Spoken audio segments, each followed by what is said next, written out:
नमस्कार प्यारे दर्शकों, मैं आपका ज्योतिष मित्र आदित्य द्विवेदी। अगर आप अपनी कुंडली का परामर्श चाहते हैं, अपने प्रश्नों के उत्तर चाहते हैं, समस्याओं का समाधान चाहते हैं, खराब ग्रह दशाओं के उपाय जानना चाहते हैं, कुंडली मिलान करवाना चाहते हैं या किसी शुभ मुहूर्त के बारे में जानकारी लेना चाहते हैं, तो आप हमारे नंबर पर हमें कॉल कर सकते हैं या व्हाट्सएप मैसेज कर सकते हैं।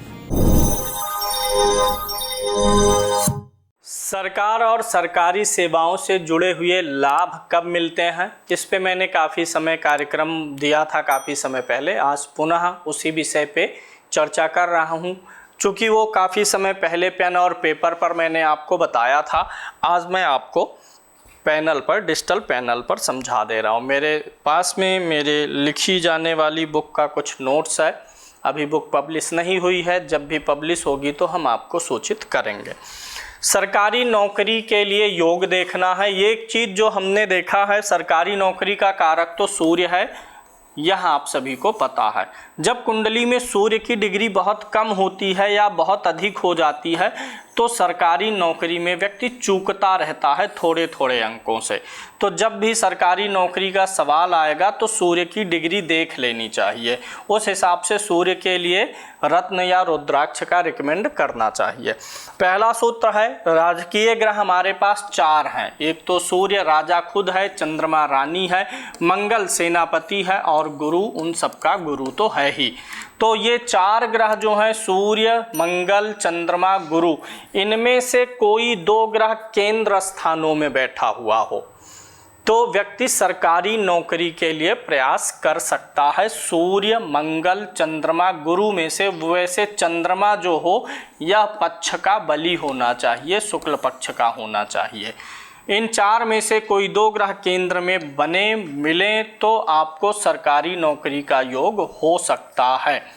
इसके अलावा अगर आपके इन 4 केंद्रों में कहीं भी विशेष रूप से लगन और दशम भाव में अगर सूर्य अच्छा हो, यानी स्वराशि का हो, डिग्री अच्छी होनी चाहिए, अंश अच्छा होना चाहिए, स्वराशि का हो, उच्च का हो या मित्र राशि का हो तो अकेला सूर्य ही काफ़ी है।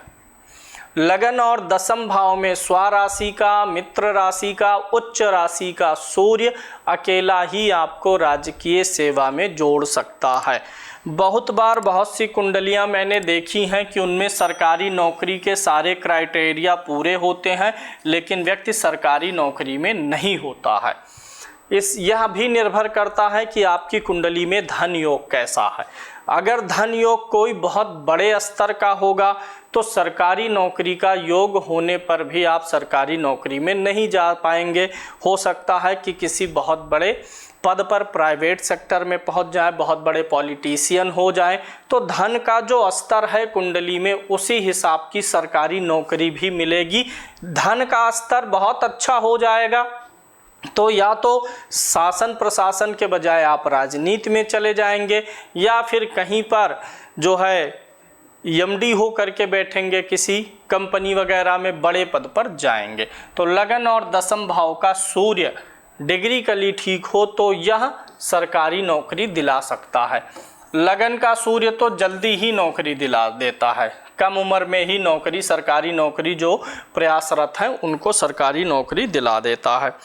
अब आपको एक चीज़ और देखना है, सूर्य सरकारी नौकरी का ग्रह होता है। दशम भाव में जो ग्रह बैठा हुआ है, मान लीजिए कोई ग्रह बैठा है मंगल और यह सूर्य के नक्षत्र में हो तो सरकारी नौकरी का योग बन जाएगा। दशम भाव का जो स्वामी हो अगर वह सूर्य के नक्षत्र में बैठा हो तो भी सरकारी नौकरी में मदद मिलती है। सिर्फ एक योग हो जाने से आप पूरे कॉन्फिडेंस से नहीं बोल सकते। किसी भी घटना के घटित होने की प्रोबेबिलिटियाँ बनती हैं कुंडली में, एक से अधिक प्रोबेबिलिटी देखी जाती है। तो जितनी अधिक प्रोबेबिलिटी परिणाम उतना ही ज़्यादा कॉन्फिडेंस से बोला जा सकता है। तो जो पीछे योग बताया उनमें ये 2 योग भी जोड़िएगा। दशम भाव में बैठा ग्रह सूर्य के नक्षत्र में हो, दशम भाव का स्वामी सूर्य के नक्षत्र में हो तो भी गवर्नमेंट जॉब का योग बन सकता है। मुख्य रूप से राजकीय ग्रह तो 2 ही हैं, सूर्य और चंद्रमा, राजा और रानी। अगर आपका ये जो धन भाव है यहाँ पर सूर्य या चंद्रमा में से कोई हो ये धन हो गया और सूर्य और चंद्रमा क्या हो गए, सरकार हो गए। तो सरकार से धन प्राप्ति का योग बनता है। नौकरी का भाव कौन सा है, छठा। तो यहाँ पर अगर सूर्य या चंद्रमा आ गए तो भी एक योग बन जाएगा, यहाँ से भी मदद मिलेगी। तो अगर द्वितीय भाव, छठे भाव या दसम भाव में सूर्य या चंद्रमा होते हैं, अन्य भी योग कुछ मिल जाए, डिग्री वगैरह ठीक हो, तो भी आप सरकारी सेवाओं में लाभ पा सकते हैं, सरकारी नौकरी के लिए प्रिपरेशन करेंगे। जितने योग मैं बता रहा हूं उनमें से सिर्फ एक योग लागू होने पर बात में संशय है, तो मिलान करिएगा, अधिक से अधिक योग लागू हों। अगर सूर्य या चंद्रमा का संबंध द्वितीय भाव से हो गया, छठे भाव से हो गया, तो दसम भाव से हो गया, तो भी सरकारी नौकरी का योग बन गया। अगला होता है अगर दशमेश का संबंध द्वितीय भाव से हो या दशमेश का संबंध छठे भाव से हो, जो दसम भाव का स्वामी है उसका संबंध, यानी यहाँ आके बैठा हो या यहाँ आके बैठा हो, या फिर द्वितीय भाव का स्वामी दसम में आ जाए या छठे का स्वामी दसम में चला जाए और कहीं ना कहीं से उनके ऊपर सूर्य या चंद्रमा का प्रभाव आ जाएगा, चाहे वो सूर्य चंद्रमा के नक्षत्र में हो, चाहे सूर्य चंद्रमा उनको देख रहा हो, चाहे सूर्य चंद्रमा की राशि में हो करके आए हो, तो भी सरकारी नौकरी का योग कुंडली में बनेगा। जो सबसे ज़्यादा जरूरी बात है कि अगर यह योग आपकी लगन कुंडली में नहीं बन रहे हैं तो आप ये सारे योग D10 में भी चेक कर सकते हैं। कुछ लगन कुंडली में सुंदर योग हैं और D10 में भी आ गए हैं, तो भी सरकारी नौकरी आपको मिल जाएगी। जो कुंडली में आपके लगन कुंडली, चंद्र कुंडली दोनों से देखिएगा, लग्न और चंद्र दोनों कुंडलियों से अगर दसम भाव पर सूर्य या चंद्रमा का प्रभाव होगा तो भी आपको सरकारी नौकरी का योग बन जाएगा। ये जो सारे योग मैंने आपको बताए, इसको मैं अगर कंक्लूड करूं तो कुल मिलाकर के बात ये है, द्वितीय भाव, छठे भाव और दसम भाव, इनके जो स्वामी हैं या ये जो भाव हैं, इन पे सूर्य, चंद्रमा, मंगल और गुरु का प्रभाव आने पर सरकारी नौकरी बनेगी। सूर्य, चंद्रमा, मंगल और गुरु का ज़्यादा प्रभाव केंद्र स्थानों पर हो तो सरकारी नौकरी आएगी।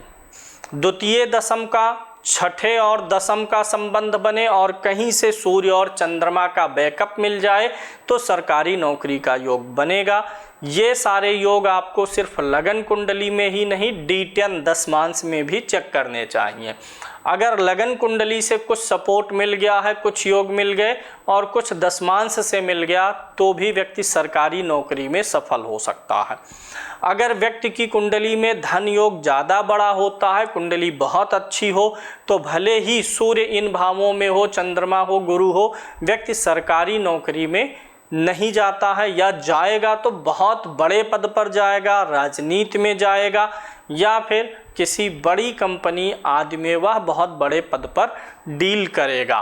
तो ये भी धन योग चेक किए बिना सरकारी नौकरी के लिए प्रेडिक्शन देना नहीं चाहिए।